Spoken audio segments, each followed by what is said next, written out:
Details చూసే ములుగు జిల్లాలో BJP booth committee సభ్యుల సమావేశం జరిగింది. ఈ కార్యక్రమంలో పాల్గొన్న బీజేపీ రాష్ట్ర వ్యవహారాల ఇన్ఛార్జి సునీల్ బన్సర్ మాట్లాడుతూ సీఎం కేసీఆర్ కుటుంబ దోపిడీకి పాల్పడుతుందని అన్నారు. ఏ ఉద్దేశంతో తెలంగాణ ఏర్పాటైందో అది జరిగిందా అని ప్రశ్నించారు.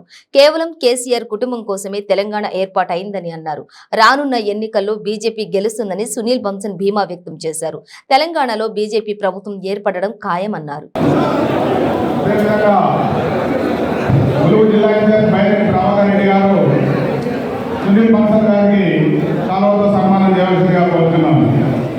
తాటికృష్ణ గారు శాలువాతో సన్మానం చేయవలసిందిగా కోరుతున్నాం. శ్రీ గుజ్జుల పెరిమేందర్ రెడ్డి గారికి రాజనాయక్ గారు శాలువాతో సన్మానం చేయవలసిందిగా కోరుతున్నాం. శ్రీ హుస్సేన్ నాయక్ గారికి నగర రమేష్ గారు శాలువాతో సన్మానం చేయవలసిందిగా కోరుతున్నాం.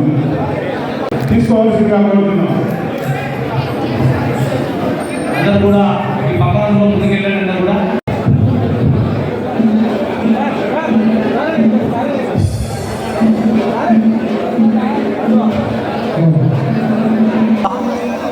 Hello hello